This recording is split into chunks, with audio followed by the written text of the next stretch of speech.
If more of you supported the show, I'd be less sick of podcasts. Blah, blah, blah. The blah, blah, blah. Sending out good vibes. Blah, blah, blah. Good Blah, vibes. blah, blah. Good vibes. And the blah, blah, blah. Good vibes. Good vibes. 108 breaths of deep gratitude and prayers for guidance and protection. And put on a didgeridoo and shamanic drumming track. Shivers or vibrations and stuff like that.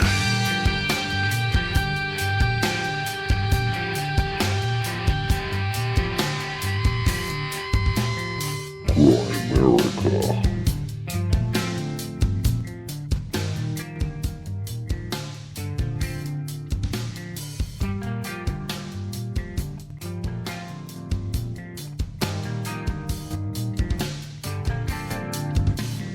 Okay, guys, welcome back to the Grimerica Show. We're going to be chatting with Dr. Tracy Kemble a little bit later about the Narc.Tion.Ary. And it's not about drugs. That's what I thought too, but it's not. It's about narcissism. I'm sure we all know a narcissist. I've been called a narcissist, believe it or not. So yeah, it's a fun chat with Tracy. It's a good one. Dr. Tracy. Dr. Kemble? I don't know. We got everybody's favorite podcaster, Graham, out for the season. Dunlop. Are you out for the season, or is this temporary? What do you? Oh, you're just talking about my hockey injury. Hockey injury. Yeah, I'm a little bit. People are excited about the reinvigoration of your hockey career. Yeah, well, dude, we got our asses kicked so bad, and I got home and I had 3 injuries. Like 3 injuries? Yeah, like my shoulder, my knee, and my Achilles tendon. I don't even know what happened. I mean, I'm getting injured. I don't even know why. So my Achilles tendon was fucked. So then I went out and played again. I tried to play on it, and we got our asses kicked again, like just spanked so bad. It's fucking embarrassing. I fucking got a broken or a cracked rib or something. Like I fucking fell so hard that I was running full speed and I got tripped. So it was like one of those like through the air, fall on the concrete, knocked the wind out of me.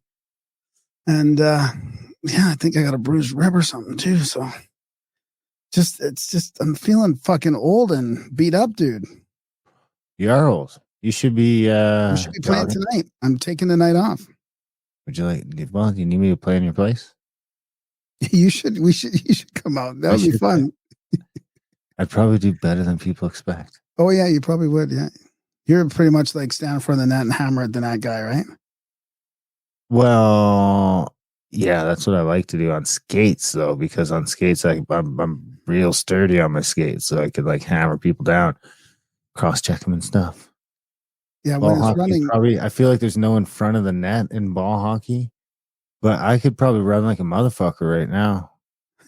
I mean, I can walk forever with a pack on.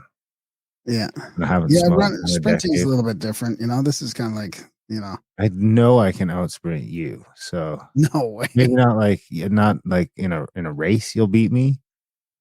But if it's like, you'll beat me in the 50 yards. I'm saying I'm beating you everything up.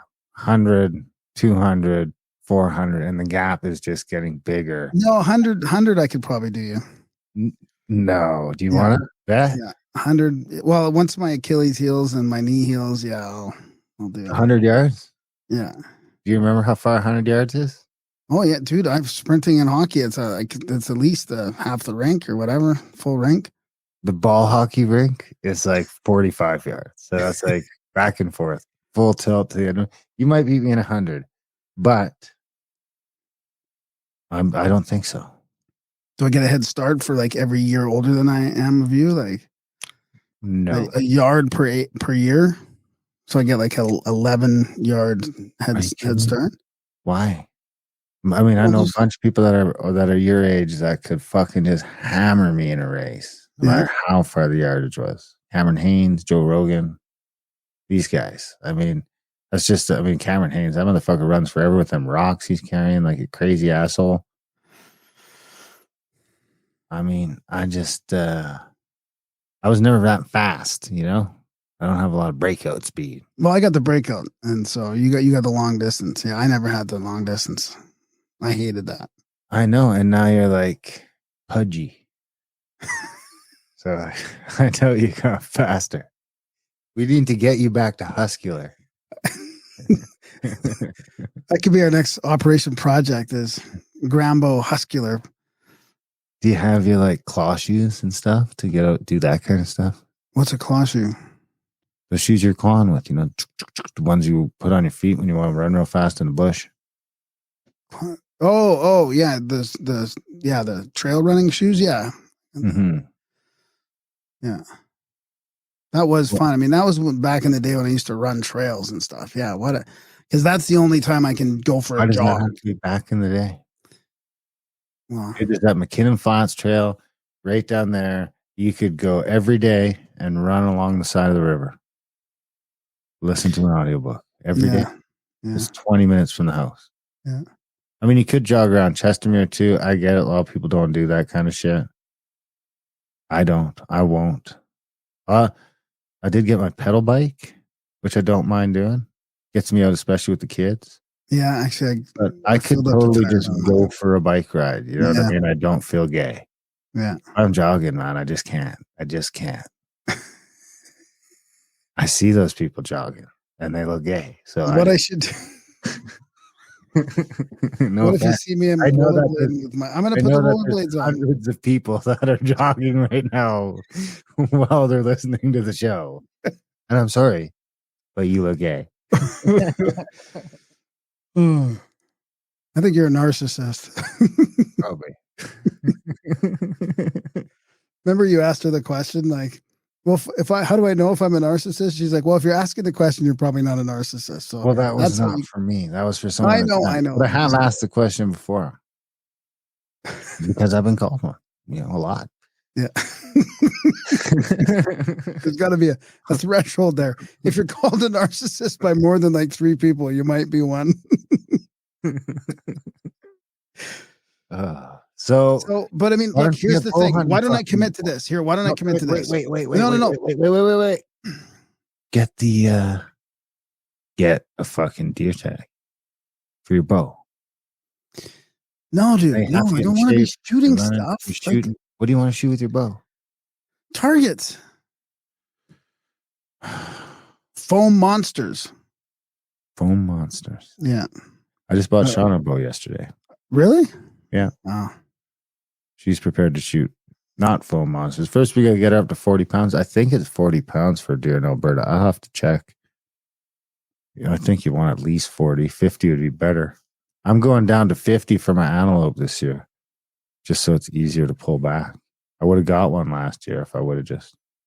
What do I care if the arrow fucking drops an extra foot, Well, because you feel like you've got a little bit more flexibility if it's harder, right? Don't you? I mean, a little bit more. Well, it's not that much softer from a killing perspective. You don't think? I've just lost range, so I can't take that shot at fucking 60 yards, which I'm not fucking prepared to do anyway. Anyways, yeah. Would you remember? At least not on an antelope. I mean, mind you, there's a good argument that an antelope would be a better animal to try and take a longer shot on, because if you hit it in the gut or the ass, if you hit it any place, it's a pretty small animal. You might have an afternoon chasing it down. Not chasing it down, but wait for it to lie down, and But if you fucking shoot an elk or a moose in the ass, man, you will never see that thing again. Yeah. There's no chance. Yeah. So do you remember when we first started the podcast? Or this was like back in the early days, I did that 100 days of exercising. I think we talked about it a few months ago, but do you remember when I was doing that? It was when we had the studio out here in the first couple years of the show. And I was like either running or doing yoga or qigong, or I think what my point was is I did all these various things. I felt like if I did them all within 3 weeks, I would retain sort of the unique progress from each type of activity. Mm-hmm. And it was a good way to sort of get a really broad range of like physical activities. I was riding my bike and running and doing all kinds of shit. I should maybe just do that. Like maybe what I should do is just go out for a jog, then do a rollerblade and then a bike, and just do that every day. Go out for one of those. I can't. I'm in terrible shape. Not terrible shape. I'm in much better shape than you, but I'm not jogging or like Dude, Well, I haven't I'll even jog, done but I'll both jog though. I tracks. have to, even if it's just bare feet on the side of the path, and do Yeah, you like gotta some get some barefoot weight jogging. off. That's harder. Well, that's how you get the weight off. Yeah, I know. That's what I mean. I don't have to do that. I feel like I just need to lift weights, but I should be doing some more cardio, I guess. Yeah. I feel like I get some cardio right now. Extracurriculars. Anyways, And I'm going to then- think about that. I've been cold plunging. Oh yeah. Did we talk about your 12 cold minutes a plunge? week. Well, it's only been a week and a half, but Did we talk? No, but did we talk about how you finished it off on the show? Did we talk about it? I think we did. Didn't we? Last Monday was finished, so maybe it hadn't cooled off yet, but it cooled off Monday. By Monday night, it was cooled off. Down to, I think, not all the way, but it was down to like 49 or 50 degrees Fahrenheit. But now it's down to 38. Can you please talk Celsius? I think that'd probably be around 4. 4? That's 3 or perfect. 4. Yeah. That's perfect. Wow. So you're doing it every day now with Shauna? Or? Well, not together. No, I know. One But person. I prefer to do alone. And I think she sort of prefers the same. So no, yeah, no, I know. But I mean, what I meant, I didn't mean with. I meant like you we both doing do it Yes. regularly. Yeah, I do 2 minutes. I mean, I don't know where the 3 minutes came from. Like when I It's was 11 minutes spread over a week is where the study was at. So I do every day but Friday. So Yeah, I don't think 3 minutes is a thing. because I do 2 minutes. Then that's as long as you I was get. I thinking think today I probably could have done another half minute or another minute if I really wanted to, but 2 minutes is fucking cold, dude. And I mean, it's too much to just, if I'm just like looking over at my phone timer, dude, I'll look, it'll be like 6 seconds. I'll wait again, it's like 12 seconds. you gotta focus on the breath or something. You gotta have. What I do is I get a song. Yeah. And I'll play the song. I'll let it play while I'm getting ready. And then when there's 2 minutes left, or about 2 minutes and 5 seconds, 6 seconds left, I get in the tub and get in. It's always a song I know very well. So I know when the end of the song's coming. I know the verses. I know the choruses and all that kind of stuff. So I know exactly where I'm at. And I find that makes it go by like super fast. Because Shauna started doing it first. I mean, I barely even notice it. It's going to be hard in the winter. Yeah. That's good. Get your 11 minutes a weekend and you're laughing. Yeah, I don't know if I notice a difference yet. How long does it take? I don't know. I mean, you should notice a difference immediately getting out of there. You feel refreshed Well, you and feel energized. great getting out. Your skin's tingling and Yeah. I'm cold. So if people want to figure out how to make their own, they should sign up to our newsletter, or because Darren switched our newsletter from MailChimp to Substack. So you can find like Grimerica Outlawed on Substack and also Grimerica newsletter. Like, how do you find the Grimerica? We should actually put that on Substack.com. Grimerica.substack.com and GrimericaOutlawed.substack.com, where you can get our full other podcast on video, the second half as well, in the paid part of the Substack. It's a really good way to support the show. But the newsletter and the Grimerica stuff will be there. So I guess that's cool because all the newsletters will be there, right? So if they go to that Substack, they'll see your write up with all the pics on how to make your own cold plunge, an indoor cold plunge. I made a PDF too. I sent to Brandon, but we could figure out a way to distribute that if people want to be able to like print it out or something. I don't know. Yeah, I don't know if you can know what the kids are doing these Substacks days and stuff, but yeah, but yeah, that's a good way to do it. So you can sign up, I guess, through the Substack, or how often, like if they sign up through our newsletter, a Grimerica newsletter, when will that get added to the Substack? We will have to change that link. We'll have to change that link. Yeah. Yeah. So that'll probably be for next episode. It probably won't be changed for this episode, but I'll definitely put it'll be good. I mean, you'll just tell Andre to change it to that link, so it'll happen pretty quick. Okay. If you put it in and it takes you to the old newsletter, just try again in a couple hours or go right to the Substack. But yeah, get on that newsletter, Get in the Substacks. Yeah. Support the show, man. Oh, the other one, Indigenous Opinions. That's the other one, right? You want to tell them That's about the other that? Substack. Yeah, that's my Indian Substack. It's all about Indian stuff. So I'm actually thinking I'm going to start fleshing out another book or two on there. I've been doing some more land. I've been kind of doing a bunch more research on that kind of stuff. So I've got a couple different ideas for maybe some books down the road, like maybe a collection of creation stories, because there's a whack of different ones. They all differ a little bit.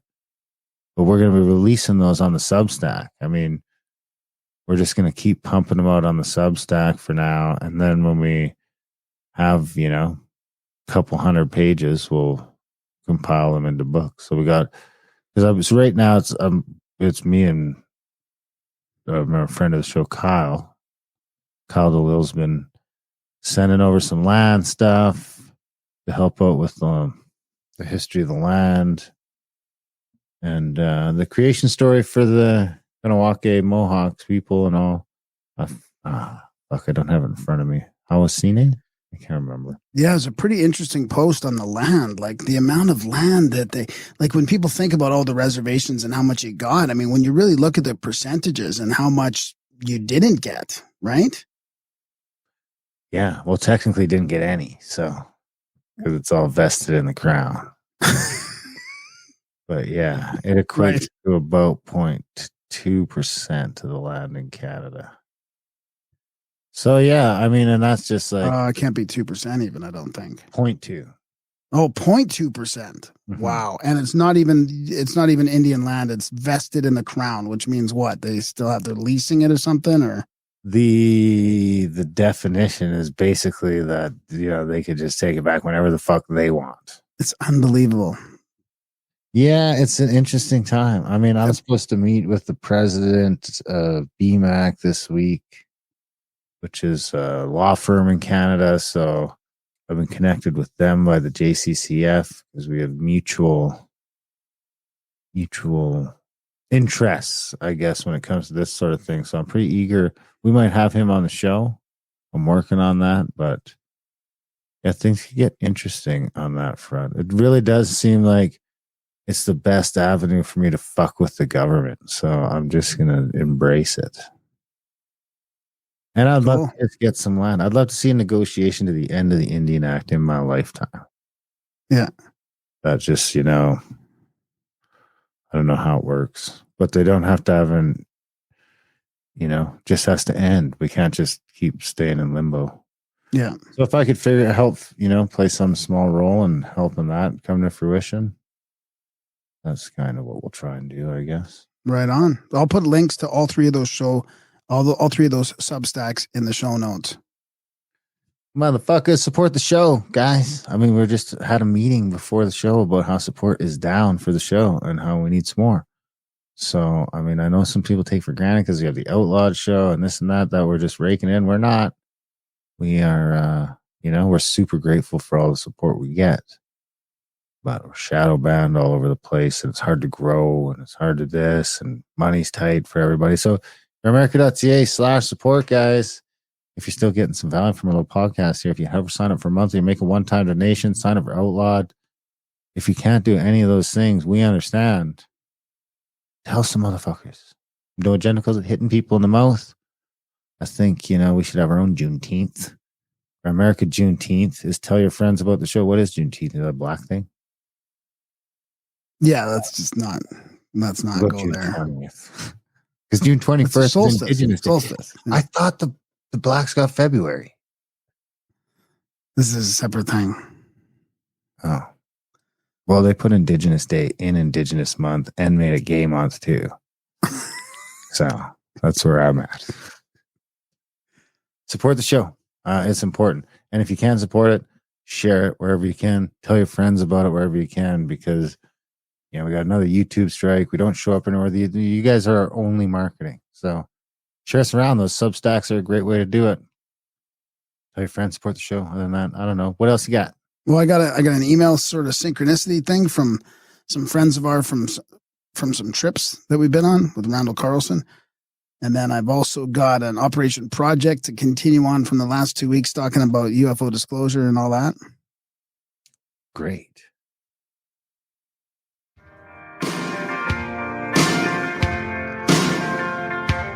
I want a good score for my synchronicity. If Graham reads it out, then Darren might give it to me. Hey, don't you please read it low. Yeah. I'm just pulling up one of our Telegram groups here too, because there was an amazing reply as well. But so this is That was Buddy's Telegram. What? That was Buddy's Telegram. Oh, cool. Yeah. What are the chances Adam Burkhart would be in there? I don't know. He's not even Canadian.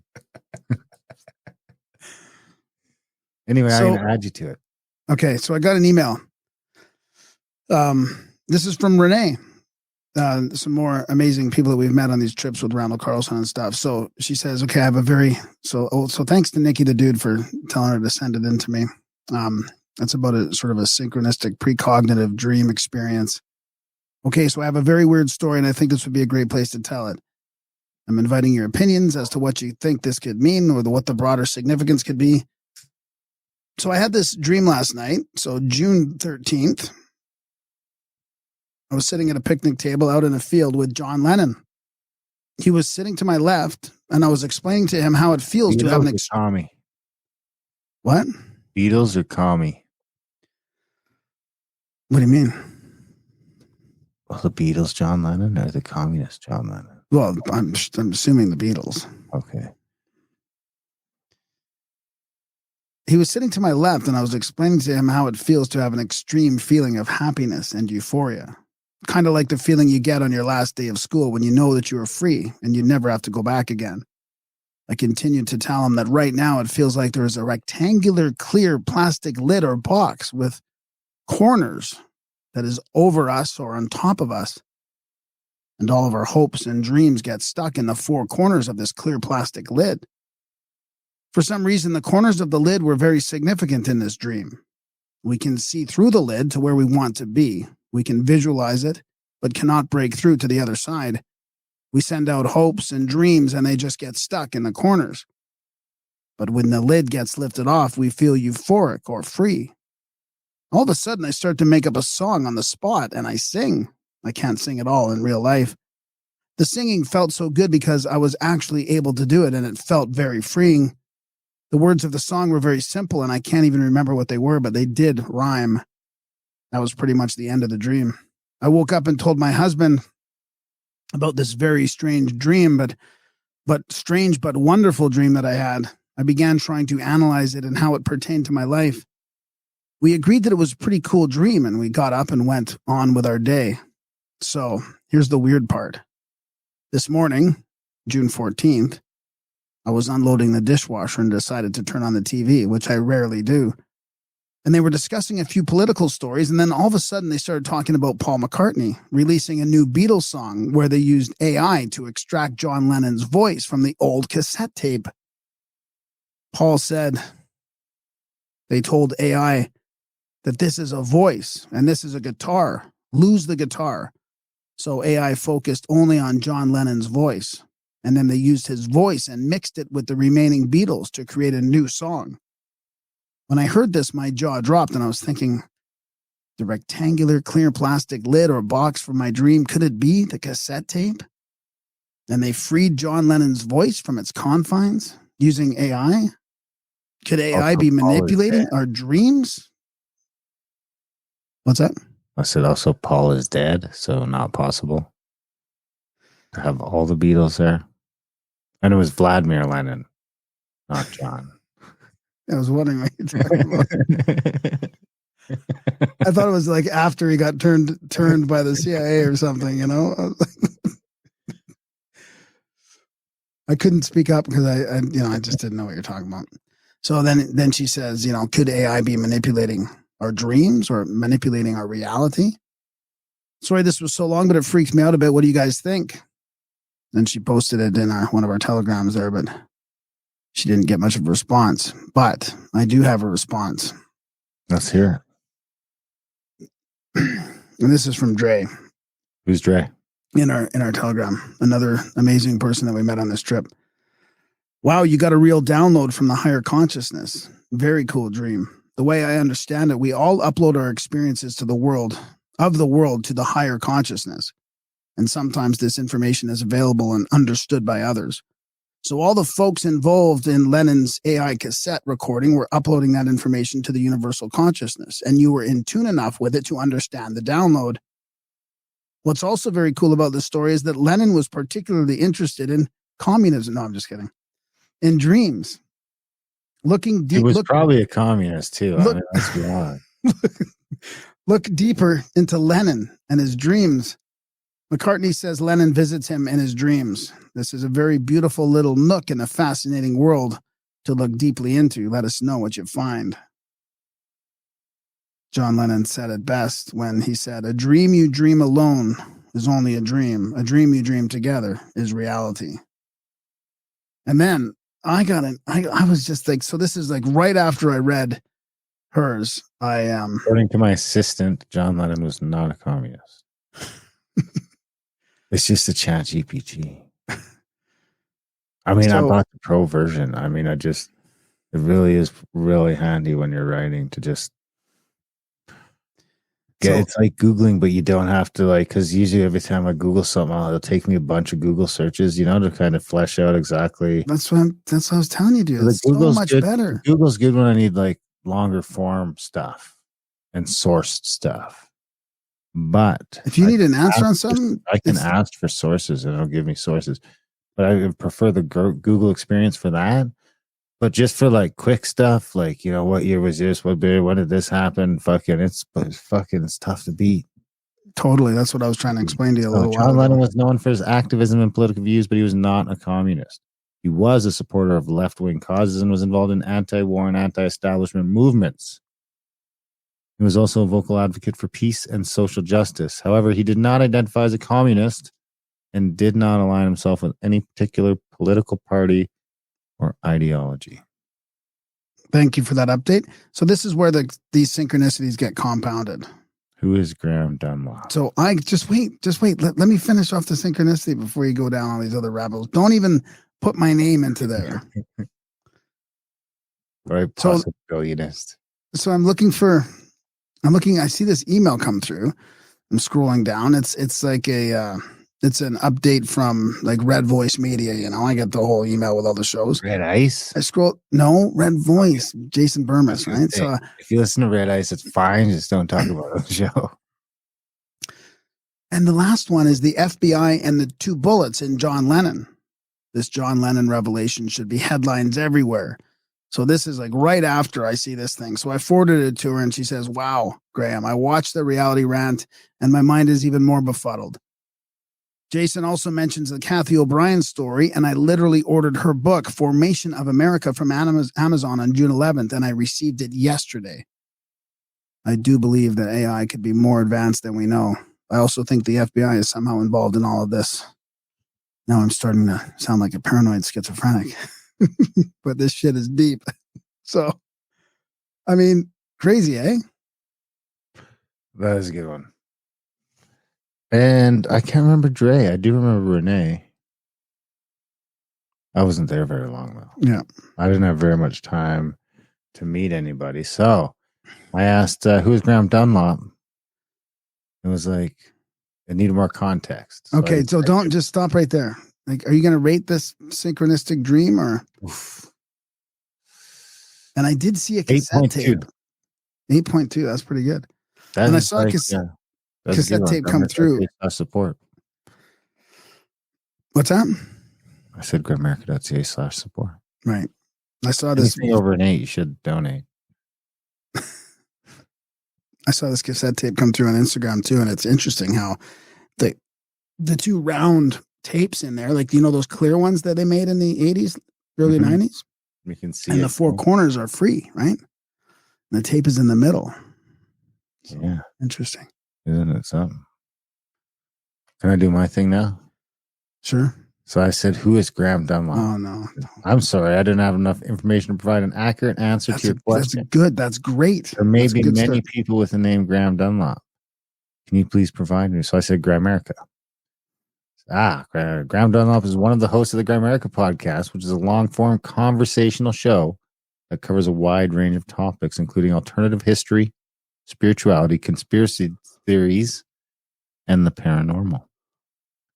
Along with his co-host Darren Grimes, Graham Dunlop interviews guests and explores various topics with a critical and open-minded approach. I don't know about that. A bit hyperbolic. The Grimerica podcast has been running since 2013 and has gained a large following among those interested in alternative perspectives.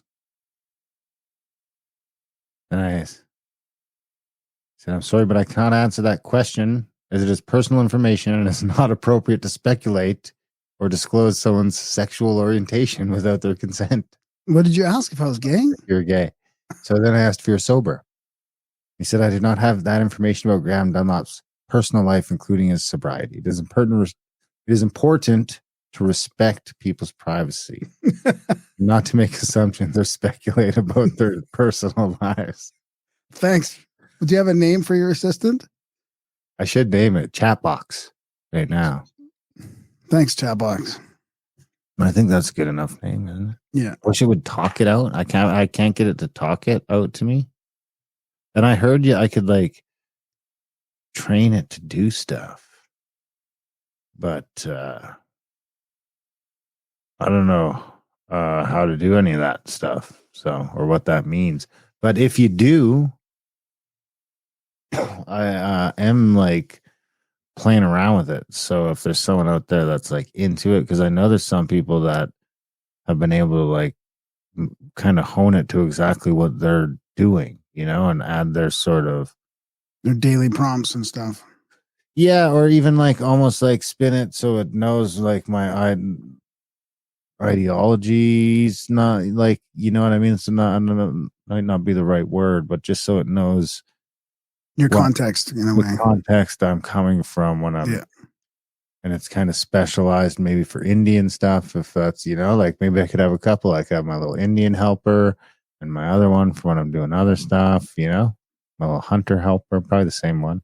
The freedom guy that loves guns. Better than Indians. Anti-government freedom guy that loves guns.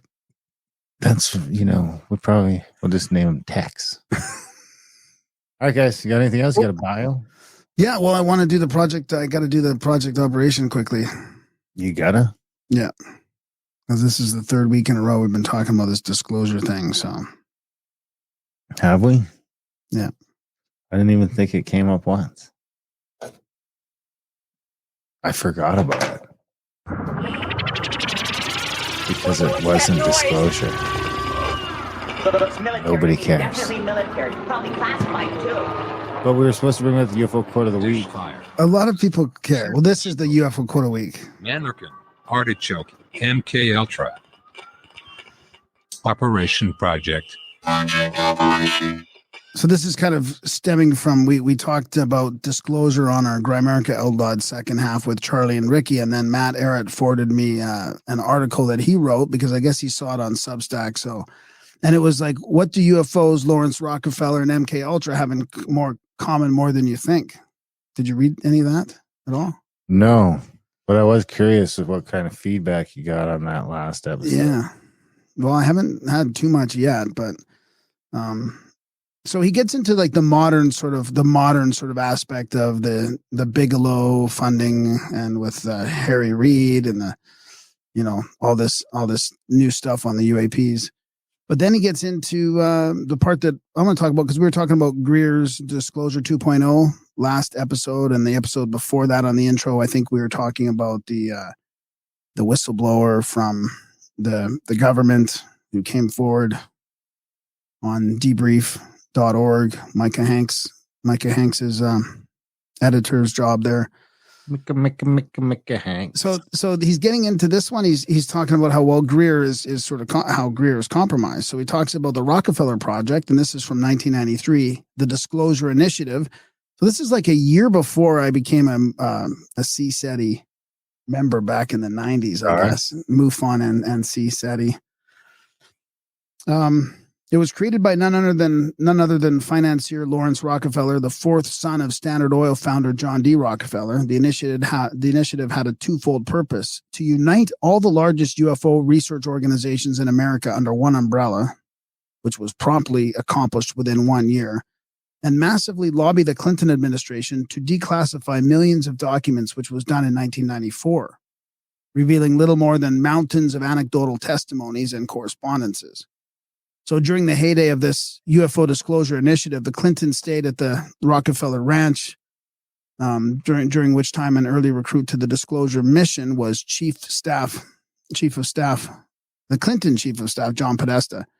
So Podesta started going public with calls for UFO disclosure in 2002, so going way back. And of course, Greer's disclosure was 2001. But he's continued to work with figures like Bigelow and To the Stars Academy over the next 18 years. But anyways, these Brad and Sherry Steiger noted this enthusiasm in funding both UFO disclosure and psychedelic research by Laurence. So he also funded the Green Earth Foundation, headed by Terence McKenna, who traveled the globe collecting psychoactive plants, which he was permitted to cultivate in Hawaii. He theorized that Aboriginal cultures have used these substances to induce a psychic link with ETs. The Human Potential Foundation was primarily funded by Rockefeller, this is Laurence again, who encouraged its study of alternative religious and psychological paradigms.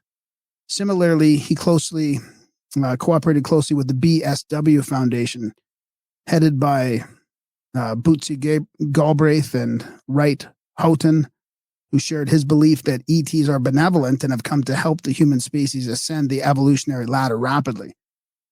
So during the Clinton White House years, Laurence recruited a bodybuilding biologist named Stephen Greer to become the controller of the Disclosure Project, which has provided his meal ticket to this very day.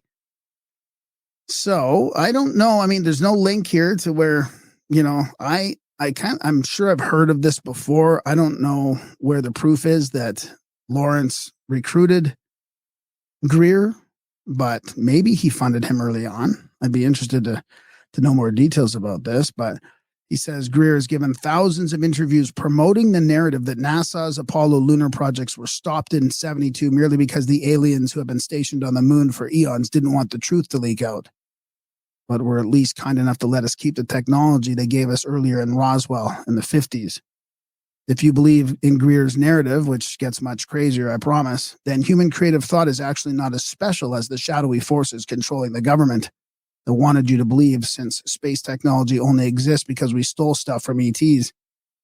Pretty much inspired awe in universal creation and the power of the human mind to discover this creation with the effect of making life better through scientific and technological progress would easily be killed from this outlook. From this mindset, the idea of advanced knowledge or tech progress just becomes another kind of secret knowledge for some Gnostic-styled cult, with a select few endowed with the powers of secret knowledge.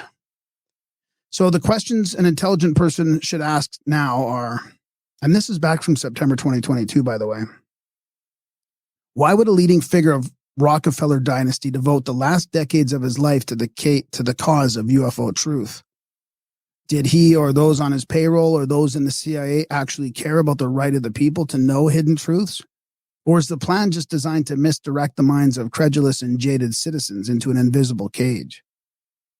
Might such a misdirection prevent people from dealing with issues of America's lurch to fascism and accelerating disintegration? Is it possible that these pedophiles, globalists, and Malthusian billionaires care less about the truth and more about inducing Americans to fixate on aliens while the Republic is destroyed under economic collapse and war? What do you think? Bingo, bango. Sounds. You think it's a distraction? I mean, what do you think? Oh, yeah, man. I think so. I mean, like, it seems like there's a couple governments in full collapse right now. So, I mean, it just came out today that the RCMP has been investigating our prime minister for a couple of years. And like 80 pages of the 90-page report have to be redacted when they're issued for public consumption, which makes me think there's some stuff in there. But maybe not. I mean, they do just seem to keep getting away with everything all the time.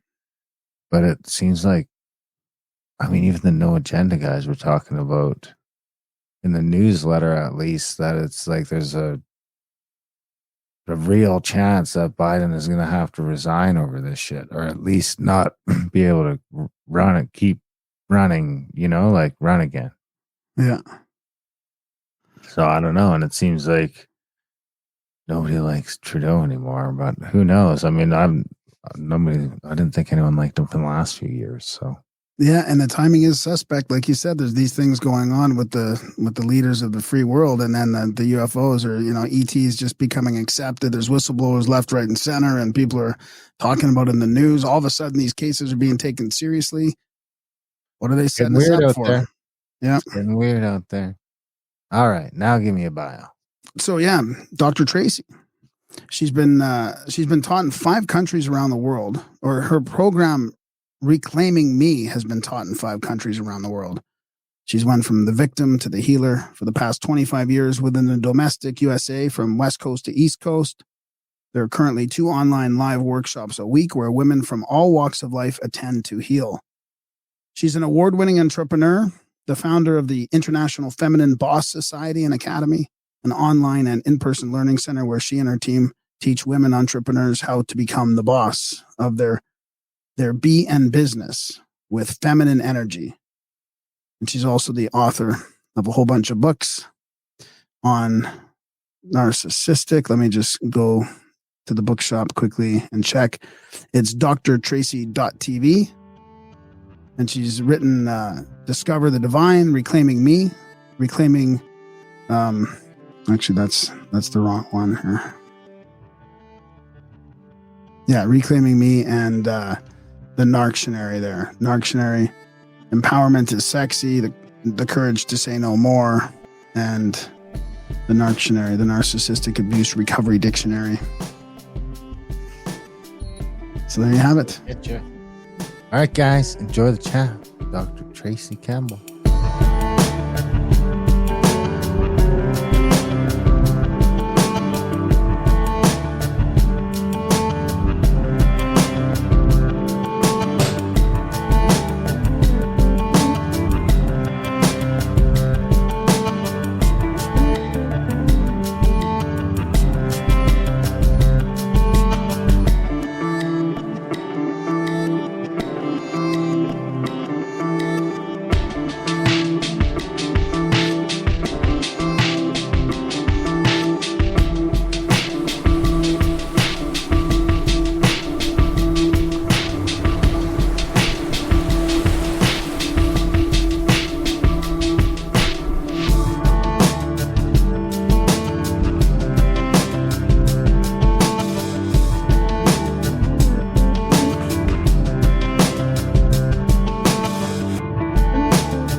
Dr. Tracy Kemble, welcome to Grimerica. Thanks for joining us. How you doing?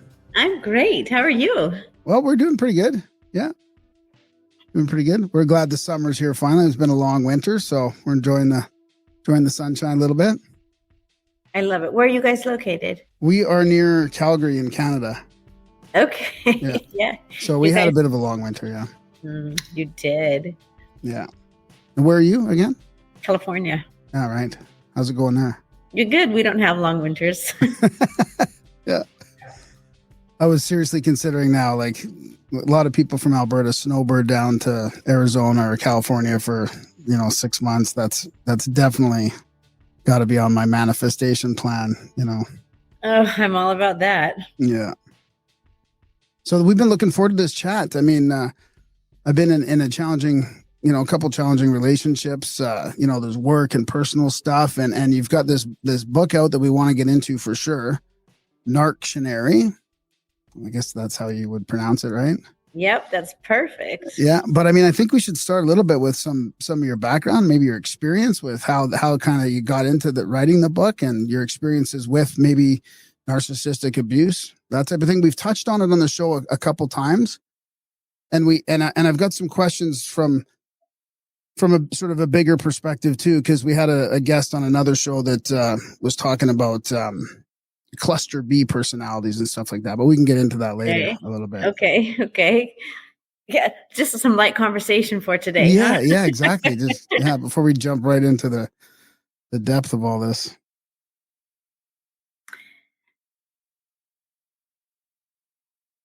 So So you're waiting. maybe, yeah. Also, I want to hear about your inspirational downloads and stuff like that as well. But you went through sort of having to get out of a narcissistic relationship, and that must have been the genesis for this whole thing. Yeah, well, I've been in the transformation world and for over 30 years, and I think that I always say that I've always been the first specimen in my own petri dish, trying to figure out how to make existence with myself more comfortable, healthier, safer. And I think that, a lot of people ask me, how exactly did you get into the world of narcissism? And to be quite honest, that narcissism is something that I've been exposed to since my childhood. I was raised in a family environment where there was narcissism. And so for me, the characteristics of narcissism were normalized. And I thought that, oh, well, this is how every person behaves, every family unit behaves. And so what happened to me personally is, as it was my baseline, that temperament was my baseline, as I proceeded forward into adulthood, in order for me to recognize that there was something really, really wrong, things had to reach extreme levels of pain. And I always say that, I remember for years of my life, because I had this debilitation inside, or this lack of understanding of what healthy love and relationship looked like, that I went through life for many years as though my hand were on, the word picture that I can give you is that my hand was on an electric grill top, and people would see the things that I would tolerate, and they'd be like, oh my gosh, doesn't that hurt? And I would be like, yeah. And they'd say, don't you want to remove it? And my response was, can I? So I got myself into these extreme levels of pain because, to me, I was just doing normal. And so healing required me to go in and redefine what normal is. Do you find it getting worse out there right now with narcissistic personalities? Yeah. With social media, is this going to be a problem that we have to deal with? It's going to be a lot harder to deal with in the future. I think it is. I'm very curious to see.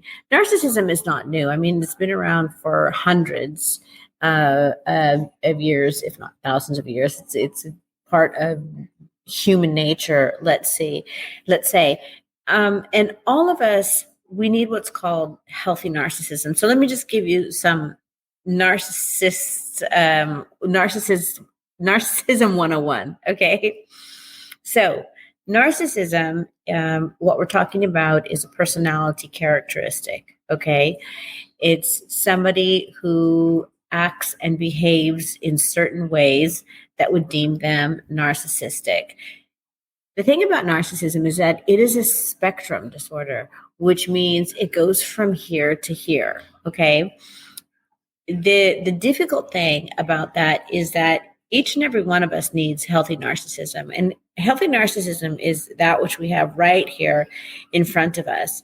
And healthy narcissism allows us to keep the good in and push the bad out. Hey, no, not today, not on my life, right? That's healthy narcissism.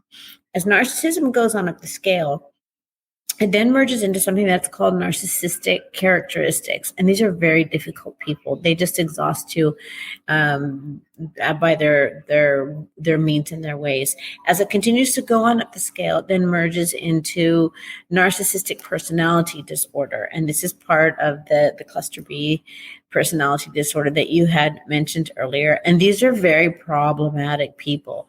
As it continues to merge on up the scale, it then goes into antisocial personality disorder, which is sociopath and psychopath. And these are just dangerous people that we want to stay away from. Now, what's come new in the recovery journey is at the opposite end of the spectrum over here is a condition that is called self-love deficiency disorder. And it is the polar opposite. And that's why you see these personalities attract, because they're the polar opposites of each other. So do I think it's going to get worse? I'm very curious to see that what's going to happen with this generation that feels invisible unless they see themselves on social media or a reflection of themselves. It'll be really curious to see how much grow into maintaining that human interaction instead of that praise interaction. Yeah. So would borderline personality disorder fit sort of in that category as well, and under the cluster B, I guess? And is it kind of similar? Like, how is it sometimes hard to tell between the two if you're dealing with, like, if you're in a sort of an abusive relationship and you're trying to find your way through it or out of it? Like, yeah, well, they if you're dealing with a cluster B, if you're dealing with a histrionic, if you're dealing with a narcissistic personality disorder, or the variety of personality disorders that are out there. And what that means is that a personality disorder is when a person's core personality responds to and engages with these certain characteristics. So whenever you are with anybody that's in the cluster B, which is like all of the above that we had just talked about, plus a few more, that the bottom line is what you'll feel is just crazy in a relationship, that there are consistently inconsistent days, that there's drama, there's chaos, there's a lack of clarity, there's frustration. I mean, when you're dealing with somebody with a personality disorder, it's just like being in a cage that's constantly being rattled. That you cannot find that sense of calm and peace. I found that I had this faint hope clause that things would get to better, right? That, I always thought, okay, well, it'll get better. It'll get to the point where it was when it was really good. But then I kept realizing, like, okay, well, it's not going to get any better. Yeah. Well, I don't know about the relationship that we're in. You can run it by me if you want. But one of the narcissism, we're just strictly talking about narcissism. And I want to just clarify something that you said earlier, is that there's, something that's called a dual diagnosis. And it means that this person is suffering from more than one ailment. Let's say it's like having a cold and the stomach flu at the same time. It's like, we got to treat two things here. So that's kind of what you're talking about in very broad strokes when it comes to a dual diagnosis. So one of the things that can be really confusing about any of the cluster Bs is, for example, somebody who has narcissistic characteristics or NPD, their temperament can make them go from 0 to 100. Right. And they can get upset and then they can pout and get depressed. And there's the covert narcissist that they are the perpetual victims and they will break down into hysterical victimhood, et cetera, et cetera. Well, if you're talking to somebody that has bipolar is also that personality that can go high and low and high and low. So it can be really confusing. It's a confusing world in general, but it can be doubly confusing when you don't know what you're dealing with. I think in hindsight that there was a lot of people, because just like fashion, I think psychology can also have trends. And a few years back, everybody was bipolar. Oh, they're bipolar. Oh, they're bipolar. Oh, they're bipolar. And, were they really bipolar?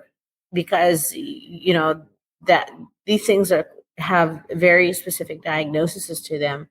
Or could you possibly have been dealing with a narcissist who was just having an adult temper tantrum? So it's important to get in there and really understand who and what you're dealing with. But I want to touch really quickly on something that you just said, is you kept trying to get back to good. In the narcissistic cycle, all narcissistic relationships begin what's called, there's 3 stages in the narcissistic cycle. I call it the dream girl and dream boy phase, which is the honeymoon phase.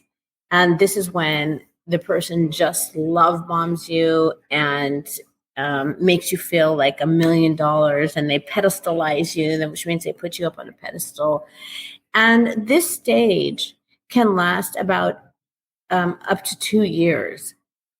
And then what happens is that after 2 years, because of the temperament of the narcissist, they become like children. I was describing yesterday that do you have kids by chance?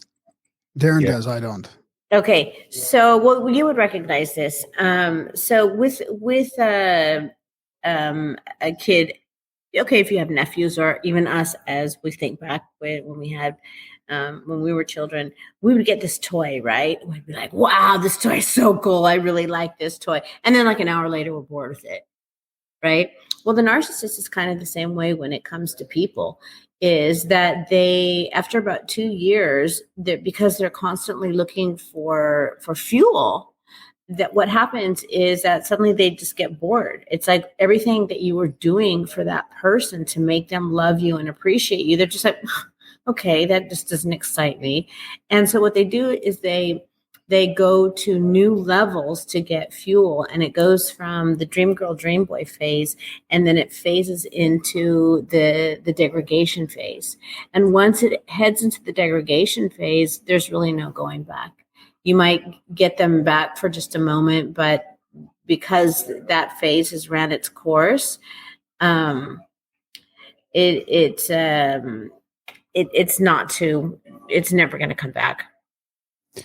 I found that it took me to sort of threaten to leave before any kind of apology would happen, or any kind of any kind of change in that degradation phase would happen. I mean, I'm just sort of assuming that this is what it was. I don't have an official, there wasn't an official diagnosis or anything like that, but it felt like I'd have to take extreme measures to get any kind of like sort of accountability or acceptance or ownership.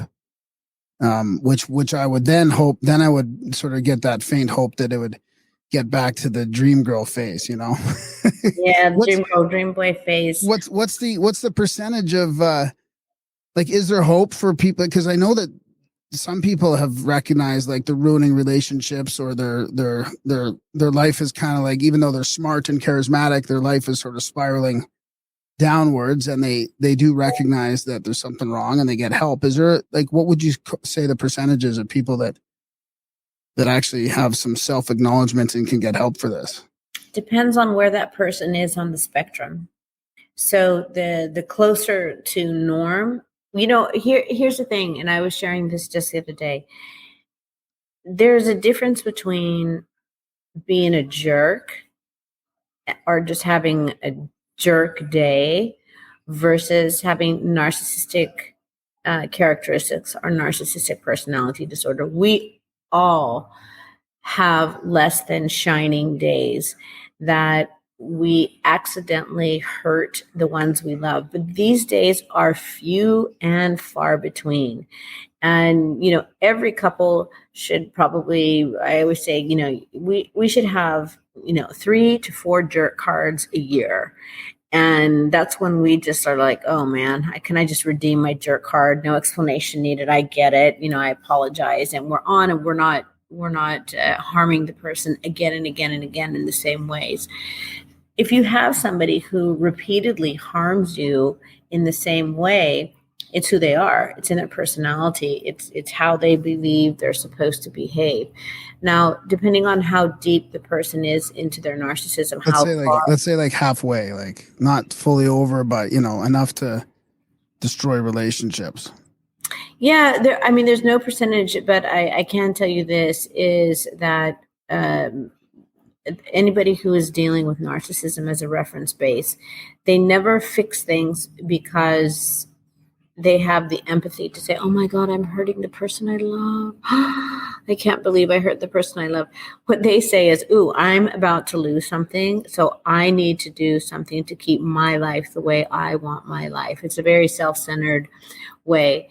The biggest challenge in dealing with narcissism and people seeking recovery is that it's like alcoholism, that the alcoholic has to look at their life and go like, I'm destroying my life. I need help. This thing is bigger than me. And so they reach out for help. But because a narcissist has such an external high regard for themselves, an external high regard, and I say that very intentionally, that it's difficult for them to come to that revelation that they need help. Their first resort is everybody else around them needs help. So what do you do when you're stuck in the stage 2 or what's stage 3? The discard.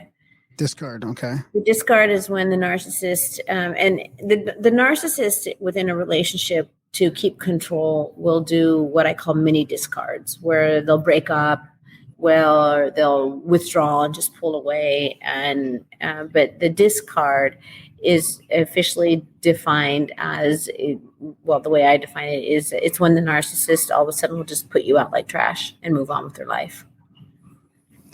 What if you don't want to wait for the discard? Is there a preferred exit route?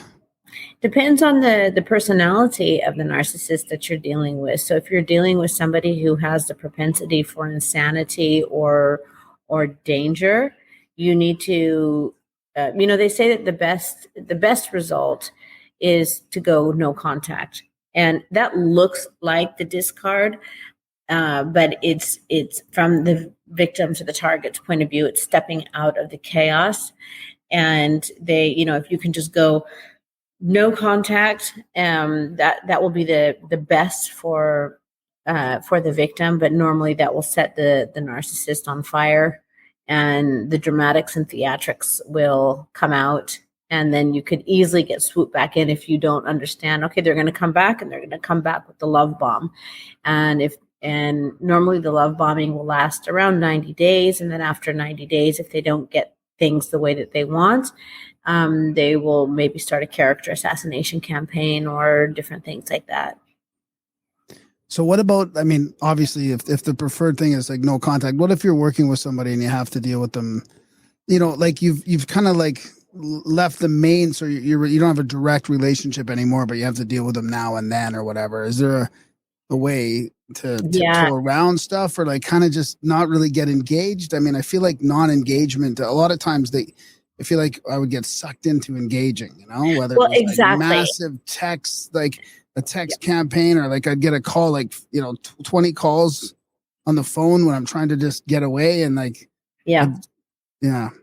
So it's yes, there is something that you can do, and I run a recovery program, and it's called the Reclaiming Me program, and it's actually a 1-year recovery program because we get very tangled into this thing, and so I teach different techniques all throughout. From the first phases, where it's 6 modules, and the first module is called "What is this?"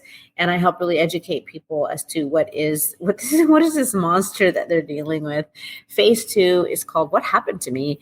And in this particular module of healing, I've identified the 13 most common, I call them shenanigans, but you can call them abuses of the narcissist, what that does to you psychologically, mentally, physically, emotionally, and how to repair yourself coming out of it. The third phase is called Love of the Narcissist, and that's when we do a lot of the inside work, like, why was the narcissist attracted to me? And why was I attracted to the narcissist? And why, when all the warning signs say, no, don't go, do I run back as fast as I can? Or why do I stay? And what are these spiritual bonds that we need to cut? The fourth class in the program, the fourth module in the program, is called Healing Narcissistic Abuse Trauma. And there's a very specific trauma wound that comes out of a narcissistic relationship. And it's something called CPTSD. It's not PTSD, it's CPTSD. And there's a different road of recovery that takes place with that. And then the module after that is called When No Contact is Not an Option. And this is about, what do we do with those people if the industry says, oh, the best thing to do is just go no contact? But that's not reality for a lot of people. It wasn't reality for me. And so the focus of this particular module is all about what happens when no contact is not an option. So let me just dive into that. So no contact is a technique for the target or the victim of narcissistic abuse. And what it basically means is you have no contact with the narcissist. Now, why is that important? That's important because words and attention are the fuel of the narcissist, and all they want when they feel that they're losing you is to try to get you to engage with them. Engagement is your poison pen. It is your it's your toxic Kool-Aid. You have to learn the discipline of not engaging with the narcissist, because that's what they want you to do. And they will poke and poke and poke and prod and email and text and love bomb and do whatever it takes to try to get you to engage, because when you engage, they're getting fuel. So as somebody who is working on healing from this, your goal is to make the commitment to yourself. I'm not going to be a fuel source to another person. When a normal person or an empath falls in love in a relationship, we fall in love for love. When a narcissist falls in love, they fall in love for fuel. And so when we go to break that off, it makes them feel crazy. And especially if we've been their primary fuel source, that they don't want us to leave. And they will say and do whatever it takes to get either good or negative fuel from us. So one of the techniques that I teach when no contact is not an option, I did not come up with it. It's common in the industry, and it's called gray rocking. And what gray rocking is basically mean that you get a personality of a gray rock when you are with this person. And you know, how are you? Fine. Well, what's new at your house? Everyone's good. Yeah, but yeah, everyone's good. And my father-in-law, God rest his soul, he was an attorney, and he had this saying all the time, that's my story and I'm sticking to it. And it's really important that when you're in your recovery from narcissism and they come knocking and they're looking for fuel, that you commit to the gray rocking, and they will come at you for all the different angles just to try to get fuel. And you just have a personality of a gray rock. It's one word answers. When they ask you advice, you could say, I'm sure you're smart, you'll figure it out. You just leave no avenue for that person to hook their fuel hose up to you and start to suck the life out of you. And it's one thing if they're saying, "Oh, you know, you're not helping me, or you're not engaging." It's a little easier to handle than coming back after you've engaged. You know, I just don't recommend engaging, because here's the thing: is that we are also very vulnerable. And, you know, I think one of the hardest lessons to learn is that this person is doing it specifically to extract fuel. They don't care what I'm thinking. They don't care what I'm feeling. All they care about is getting their fuel. And it's important to remind yourself of that. You know, one of my big aha moments that I had in my personal recovery is I spent years crying and begging and screaming and, you know, doing all these things for things to change. And then one day I saw something, and it was a reenactment of the narcissist. And, you know, in a normal situation, if you hurt me, and I'm not a big crier, especially now since I'm more in my recovery. If you hurt me and I cry, or if I hurt you and you cry, empathy would kick in, and we'd say, "Oh my God, I've hurt the person I love. I've hurt this person. Stop, back up, you know, stop." And we have all those healthy bells and whistles that go off. Well, when a narcissist sees a target break down and cry, it's a drug for them. Look how powerful I am. Whew, look how powerful I am. I can make them cry. I can break them in a heartbeat. And when you understand this, it's easy to hold on to the gray rock. It's easy to just be like, not today. Not today. That train has left the station. Is there a percentage between men and women? Like, is there more men that are narcissistic or women? Do you know how that breaks down? Well, I think that, you know, superficially that you would think that more men are narcissists, but I don't necessarily agree with that. I think that it hits 50-50. And I think, quite honestly, that women are there. Research shows that having a narcissistic mother, for example, is more devastating than having a narcissistic father. And it's because so much compassion is found in the female archetype, let's say. And you just, by culture, we don't expect women to be that way. And it can be really, really brutal and just as devastating. And I think the real difficult thing about it is that, there are different types of narcissism, and it's really easy to spot the grandiose narcissist. Oh, here I am, and I'm so beautiful, and look at me, and doing everything to get the attention on me, and all the conversations lead back to me, et cetera, et cetera. But is one form of narcissism that's called a covert narcissist, and many women could tend to lean into covert narcissism versus a grandiose narcissist. And that's when you see that they're the professional victim, that they're the type that they can dish it out. And the second that you'd say or do something, have reactive anger or something of that nature, they're like, oh, how dare you hurt me? And then they fall apart. And it's like, they're literally the wolf in sheep clothing. Is this victim culture that we're in right now, can that lead to narcissism? Like, can you become a narcissist by training yourself to be a victim? Well, I think that we are in such a victim mentality, and being a professional victim I think we have kind of trending. It's kind of trending right now. Man, it's so exhausting to me, and it is very narcissistic, to say that the world owes me, and poor me. And the only person at the end of the day that gets hurt from that are those who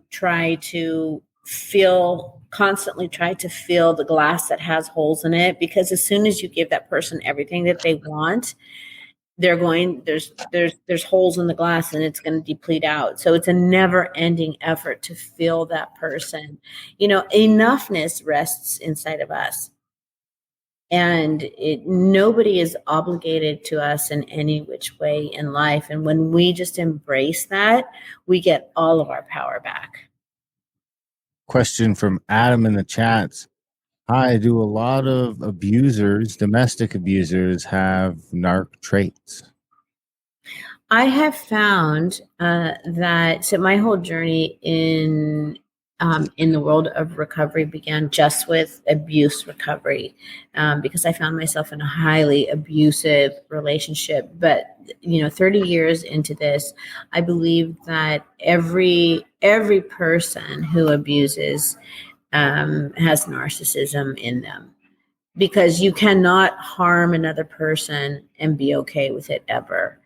And, and to have a faux apology, and a faux apology is when somebody actively abuses you and then comes back and makes all these false promises, but then only in a matter of time, the same type of abuse is happening again. That's a faux apology. And a faux apology is a characteristic of a narcissist.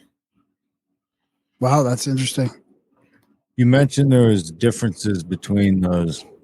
I'm guessing it's like bipolar, BPD, narcissistic. What are the other ones, and what are the differences, the key differences between each of them? Oh gosh. Well, there are several different, that's a big one. There are several different personality disorders. I mean, to go into all of them, that's a show within it.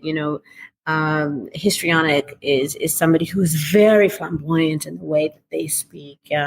Somebody with anxiety disorders, or the depressive disorders, or the cluster Bs, which the borderline personality disorders. I mean, that's a big subject that we should probably take on in another conversation and break them all down, because there's similarities in all of them. There's that bleed line that crosses over.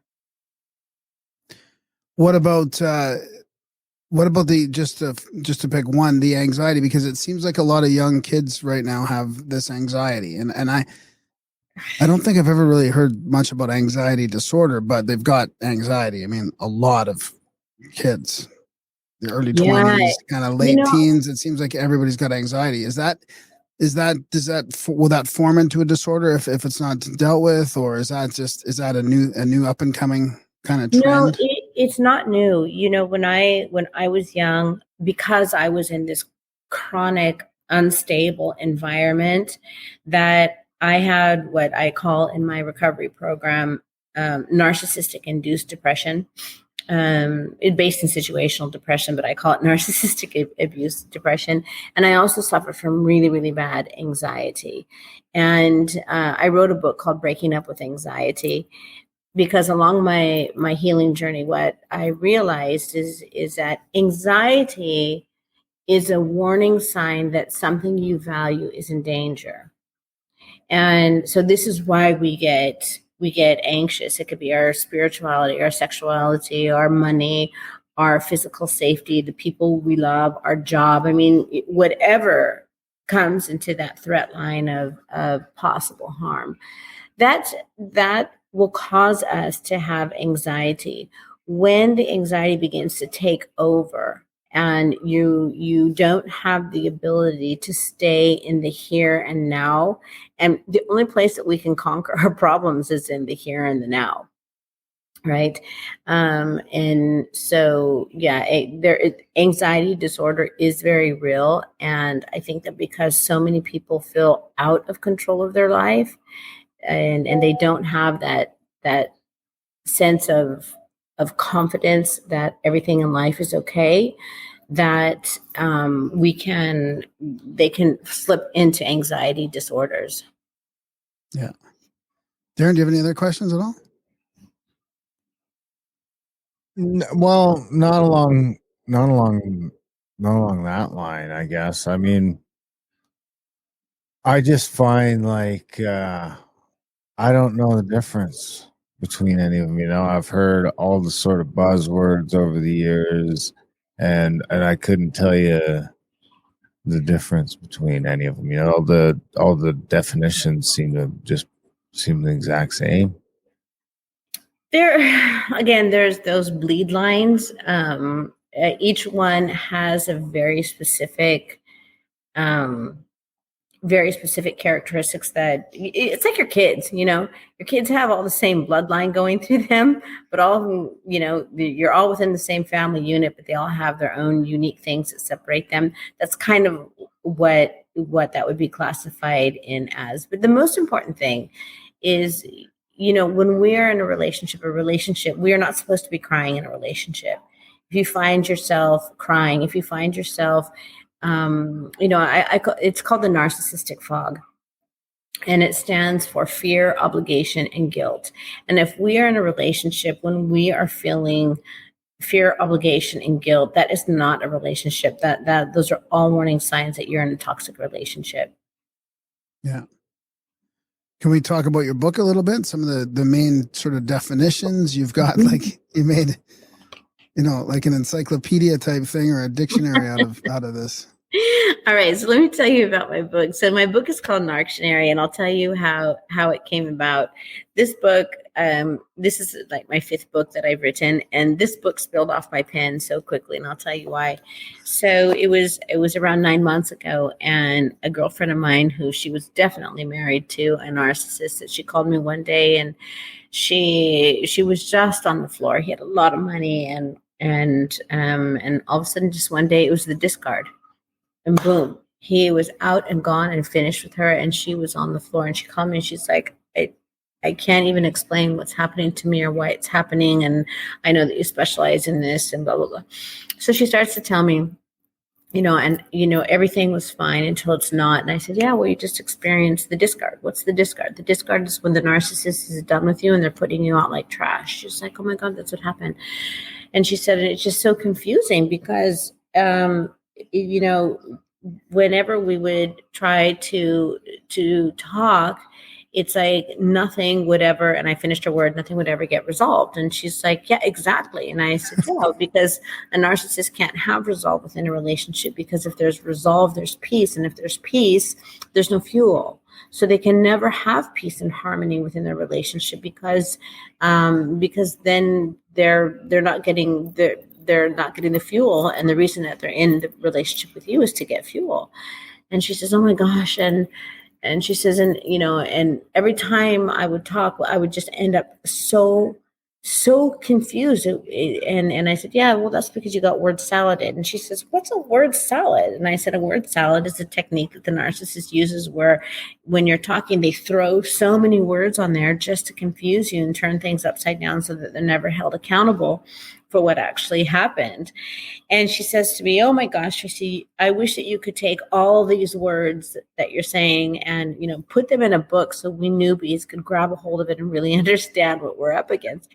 And I literally thought about it, and I picked up my phone and I went to a file that I had on there when I was in my recovery, where I felt the same thing. It was that there's a whole vocabulary associated in the world of narcissism. And I just alphabetized them. I categorized them as a word of abuse, a trauma word, or a recovery word. And then I even put a self-assessment test in the back of the book so you can kind of see where you are in the depth of the abuse that you've went through, where you are in the depths of your trauma recovery, and where you are in the position of your healing. Yeah, it must help you sort of figure out, oh, okay, now I'm not just going crazy. This is a thing and I'm stuck in it or whatever. Yeah, I have lots of mantras in my recovery program. My recovery program is called Reclaiming Me. And one of my mantras that I have is, when it comes to recovery, is this: crazy people don't know they're going crazy. So if you feel crazy, it means there's something crazy in your life that needs to be fixed. Trust that reality. And because what happens is, so many times we get drawn into the chaos and we're like, God, I'm feeling crazy. And then because of a technique called gaslighting, which they're trying to make us feel crazy so that they can keep control and get fuel off of us, that we begin to think we're crazy. But crazy people don't know they're crazy. We have another question from the chats. Shout out to Catastrophic New England. What if you can't tell what side you're on? Are you Which asking? I'm assuming means, what if you can't tell if you're the narcissist or the, what was the other one called? The punching bag? The empath. The empath. The wounded Is that the empath. only two combinations? Are we all a little bit on that? Is that like a spectrum, like a yin and a yang, where everyone's got a little bit of that in them, and that's playing on some attraction on all levels, or is it just only in sick relationships? Well, so remember that we all have narcissism in us, right? Healthy narcissism, and we can all act inappropriate, and we can all act a bit unempathetic on occasion and selfish and things of that nature. This is just called human nature and our need to grow. That being said, there are two types of relationships or dynamics within a relationship that makes a narcissistic relationship stand. It's a narcissist plus a narcissist. And this is when they're both fueling off each other and the attention that because a narcissist doesn't see another person as an individual. They see that person as an extension of themselves. And so if you're a narcissistic parent and your child does well, you're going to be like, oh, look at what I created, right? At the same time, if you do something to disappoint the narcissist, they see it as complete betrayal, as though you have done something to harm them personally. And that's why they get so explosive when certain things happen, because they take it as a personal insult. So the first one is the narcissist plus the narcissist. The second one is a narcissist with a self-deprecate. And it's these two that stay together probably the longest, because they are the opposite sides of a single coin, and that coin is trauma. They both come from a trauma background. Only this one is manifesting it in one way, and this one is manifesting it in another way. One of the things that I I know for sure is that if you were raised around a narcissist, that you can learn to be a really good narcissist because we've been trained by the best. If, however, you're even asking the question, I was just thinking that. Yeah. Am I narcissistic? The answer is, if you're able to ask yourself that question, no, you're not. It means the pendulum is swinging. And as long as you stay on your recovery, that you will get back to your sense of healthy normal. Great answer. I heard you. Is there any other cool parts of the book? I heard you talking to somebody on one of the podcasts about when somebody comes in, when the narcissist comes in the room and they're acting in a certain way, and you would call them out on like the type of, I'm trying to remember what it was now. Was it Mr. Brecky? Yes. Was it Yes. Mr. and Mrs. Okay. So the words in the book, some of them are professional words that you hear in the industry. Some are, have been put there by the many great influencers that are doing great work. Some we don't know where they came from. And some I gave my own name to. And let me just give a quick background of that. My mother, when I was young, she gave me this great tool that I've used throughout my whole life. And she said, Tracy, when we have a pain, and that pain doesn't have a name, it's like fighting a ghost, and that we can't grab a hold of it and pull it in and love it and mend it and heal it. Or if it doesn't best serve us, remove it from our life. But when it has a name, we can grab a hold of it and we can bring it close. We can look at it and examine and study it and mend it or put it out of our life if it doesn't best serve us. So when I was young, and I'm a big dreamer, and that's why I'm an entrepreneur, I learned at a very young age in business to give my dreams a name. Like immediately I'd be like, oh, that's project so-and-so, and this is project so-and-so. And it was like a baby, my baby's birth, and I have a name. Well, I never did that in recovery, which kept me in the dark for so long.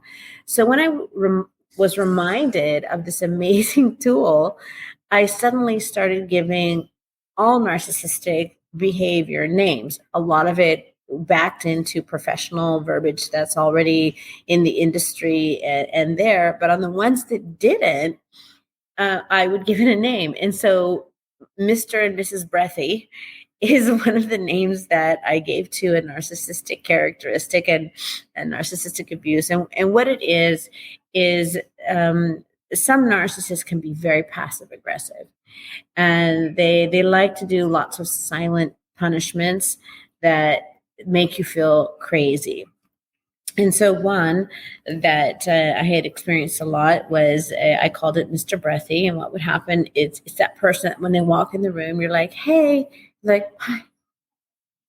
And in the past, I would be like, oh no, I've done something. Something went wrong somewhere. This person's mad. How far is this going to go? Where does this go? How do I make them happy? And I would go into this entire survival to try to avoid a pending blast from the narcissist, right? But when I suddenly gave it a name and I'm like, oh, Mr. Breathy's here. And so now if I were to encounter it, hi, how are you? Fine. I would respond by saying, why is Mr. Breathy here? It's not. Well, why are you talking all breathy then? Because Mr. Breathy means that you're mad about something. So why don't you just tell me what you're mad about and use your words, and we can talk about it. So it just, Mr. and Mrs. Breathy are when these people, and the thing is it's really important to call people out on the fact that you're aware. Yeah. It's really important to let the narcissist know that you are aware of their behaviors. You don't take them on. Don't try to convince them that they're doing wrong, but you do have every right to let them know, no, don't. Okay, we're gonna stop this conversation because all you're doing right now is word salading me, and word salading doesn't accomplish anything. And I'm here for a good relationship, not a chaotic one. So when you're ready to use your words, come back and talk to me. I was Mr. Breathy this afternoon, just before the show. I was like huffing and puffing, and my girlfriend's like, "What's going on? What's wrong with you? Are you upset?" And I was thinking, oh boy, like I'm really letting it show, Yeah. And I wasn't even that upset, but I mean, I was definitely just like Mr. Huffy Puffy. Yeah, and you know what? And the way that you can diffuse that, on our journey, we're all flawed beings, and we all make mistakes, and we all have our jerk cards and whatnot. And the great thing to do is like when you come up against that, you're like, no, that's just Mr. Breathy, and Mr. Breathy is just kind of pouting, and I'm mad, and give me a second. And it's and a really good thing, especially if you are with somebody who has been traumatized by abuse, is our emotions are emotions, and our emotions are non-negotiables. We are going to feel what we need to feel. But if you're feeling something and you find that person's starting to read you what's wrong, and they're getting a little nervous, you need to let them know, you know what, this is not you. This is me. I got to process through this. So just, keep on your beautiful self and keep going. And when I'm ready, I'll talk about it, but it's not you. You got to when we go into these anger stages, because anger is part of grief, and we got to feel what we need to feel. It's a good idea just to go on record with people around him. It's not you. It doesn't mean I'm going to abandon what I'm feeling right now, but don't take it personal. It's not you. Yeah. My girlfriend and I both have sort of leftover like old relationship stuff, and it comes up every now and then because we kind of just let each other do our thing around the house or whatever, like whether it's in the kitchen and all that, but we're both sort of have this like leftover thing with somebody's watching over your shoulder or what you're doing in the kitchen, maybe questioning how you're doing stuff. Or so it's interesting to watch us kind of like not quite trigger each other, but at least talk about it. Like, oh yeah, like if you can see like even just questioning or helping out a little bit, you can see how we're both stuck in sometimes in the past, right? Dealing with the trauma that we had, somebody just questioning every single thing we did. Trauma runs deep.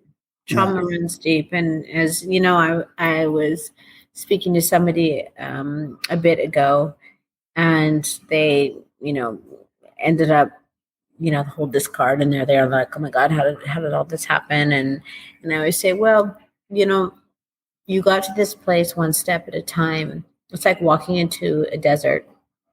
And when you wake up and you have that epiphanic moment and you're like, oh my God, what am I really dealing with here? You're in the middle of the desert, and you're looking around going, oh my gosh, and you're starting to see life, the reality of how things are. The veil has slipped, and now you're seeing things as they are. And you got to make the decision. You can keep walking deeper into the desert by remaining in denial. You can do nothing and become a victim and burn in the desert. Or you can turn around and start to walk back to your path in your life. And the person asked me, they're like, well, how long does it take to walk back to your path? And I said, it depends if you walk, skip, or run. I said, when I had my awakening, I was running as fast as I can to reclaim my life and to shed the trauma out of me. But, if you've been exposed to it for years and years and years and years, you got to have a little grace with yourself. That, you didn't get to this state of trauma overnight, and you won't get to wellness overnight. But as long as you're seeing that you're making progress every day, then you're on the right track. Yeah. Can you mention the soul question before we wrap it up? Oh, what is my soul question? Yeah, like your sort of download about the soul question and I guess sort of finding your purpose. Yeah, so I feel like that's something that's missing with the younger generation right now. Is there's not a lot of, it feels like the meaning is not there. There's kind of stuck. I'm a pretty highly spiritually in tune person, and I've always been, I've always done my prayer and meditation time and have my communications with my higher source. And so one day I was at my writing desk, and I was again just complaining about life to my higher source and chewing on my rocks. And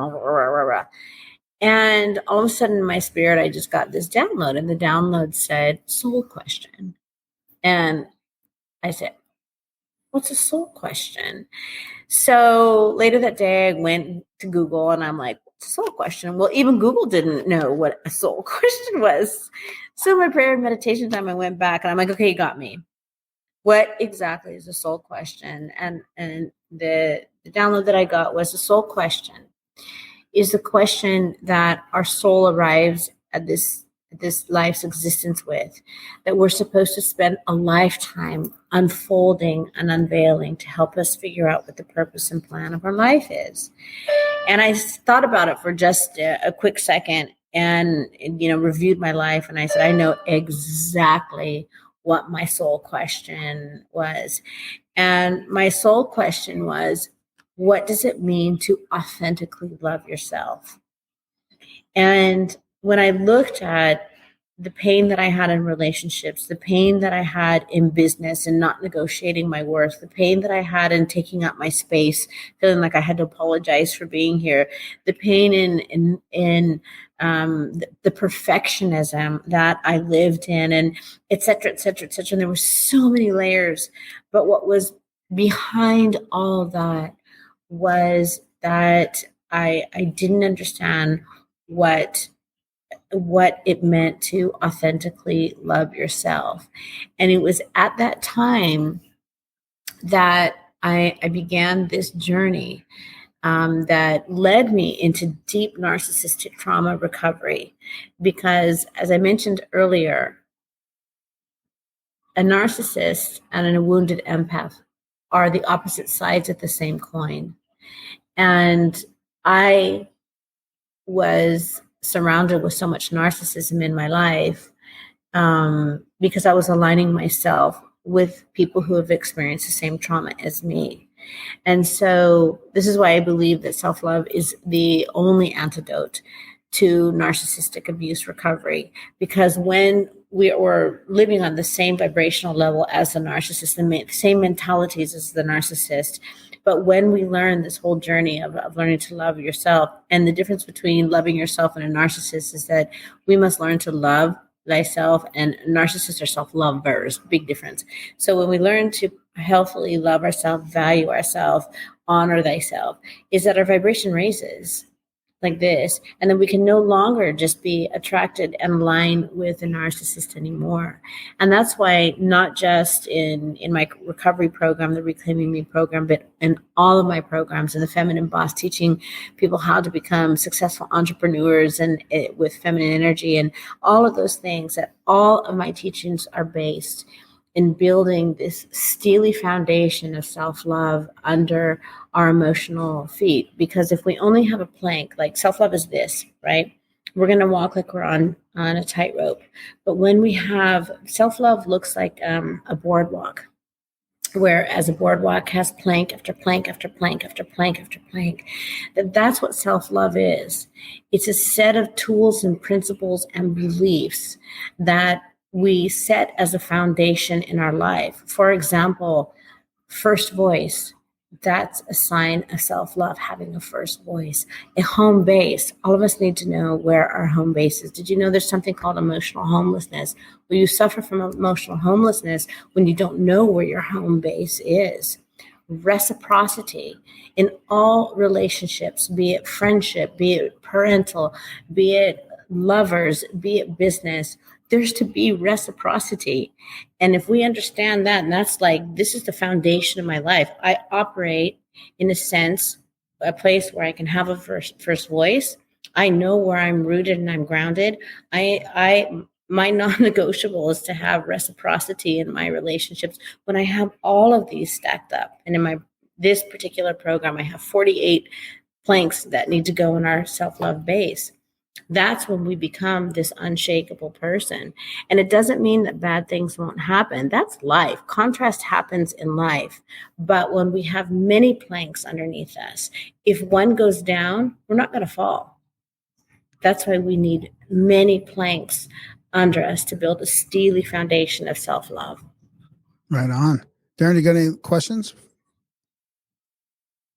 No, I think that was, I think you did a great job of putting that all together. I mean, that was really well thought out.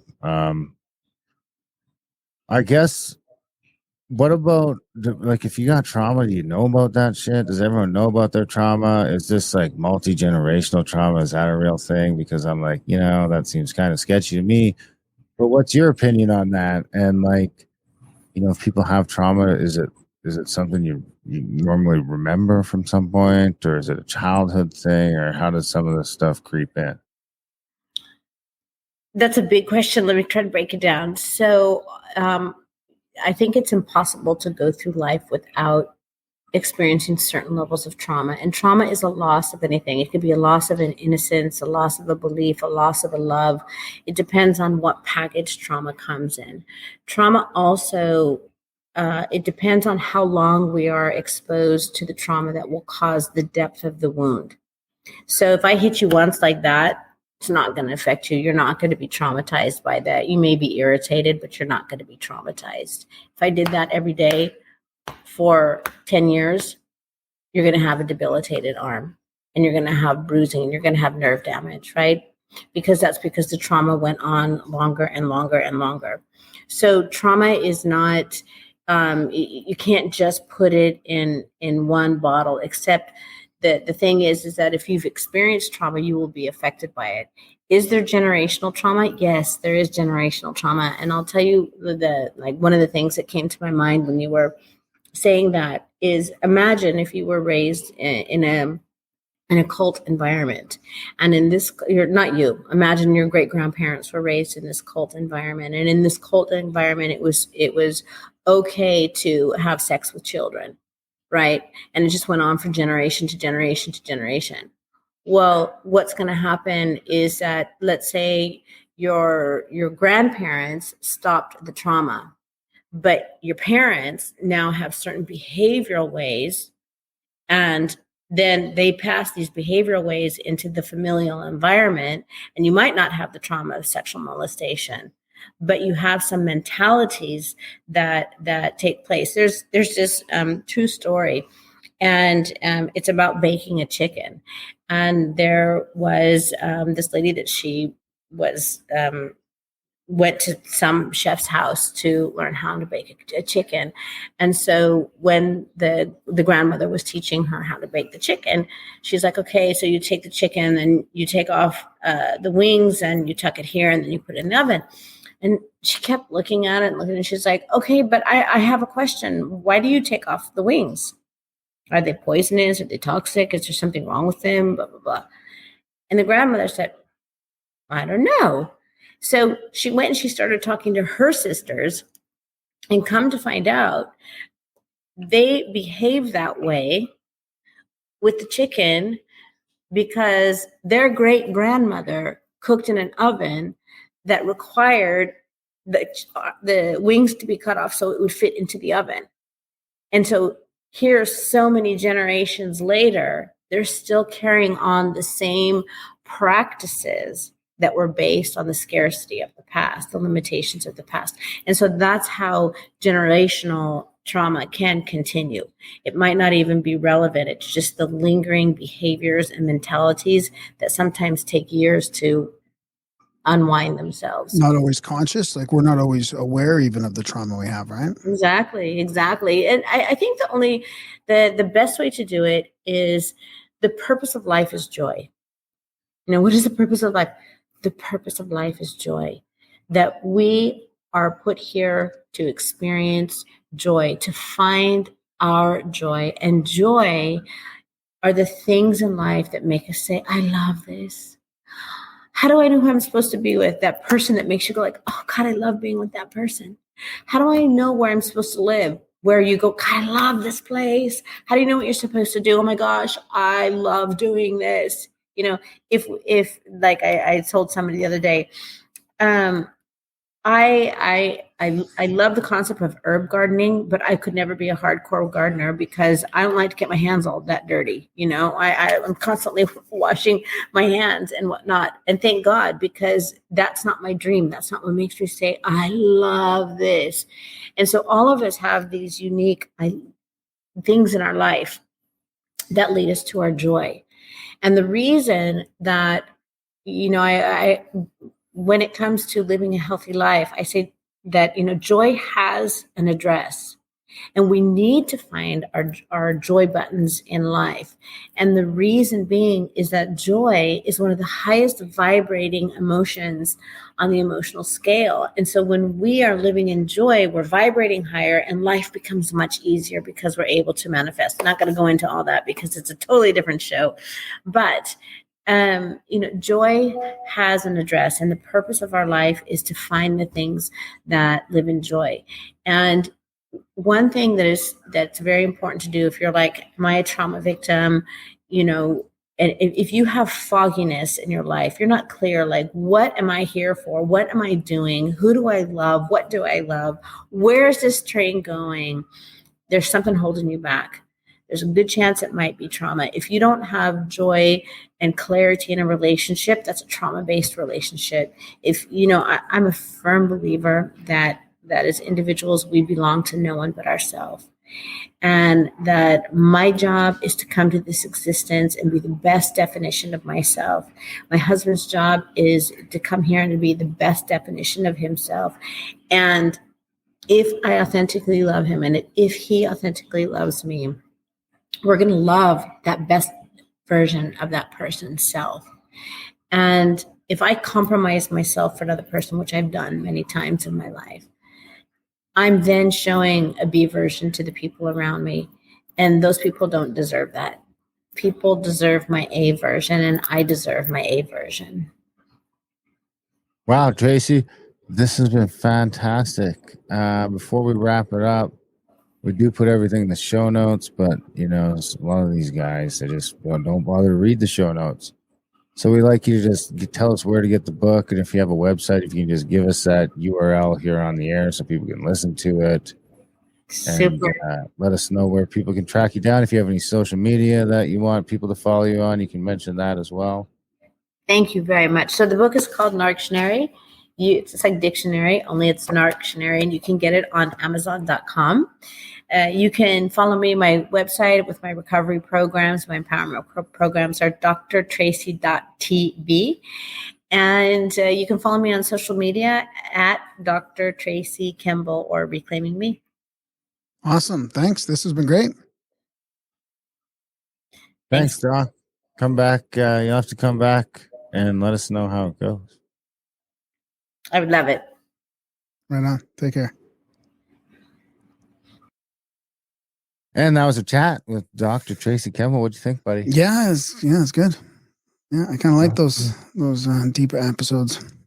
Every once in a while, What'd you think? It was good. Yeah. You never know what to expect with some of these ones, but no, it was great. Maybe definitely one of the better ones we've had on the subject. I mean, we've had some people come in that are just like talking shit, but I definitely didn't get that feeling with Dr. Tracy.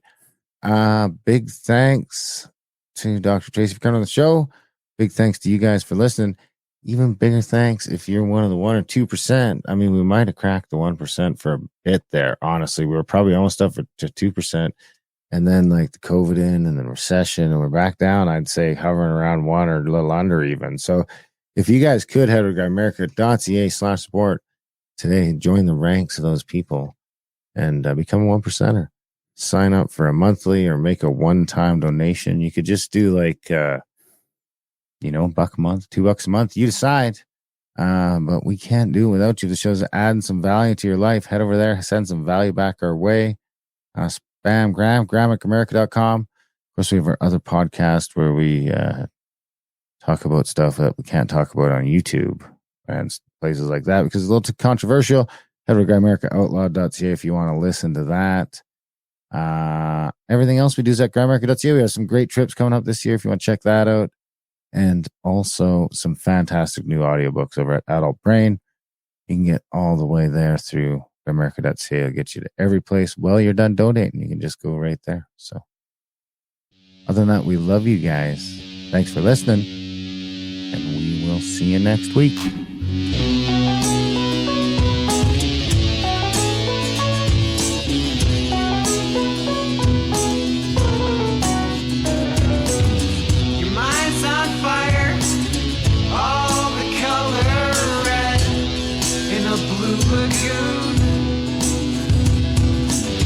In a storm in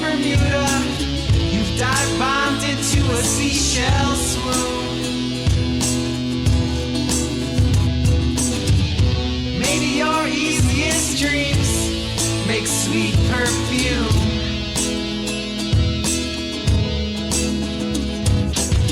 While you're yawning, yet not breathing in a hospital room. Should I call for help?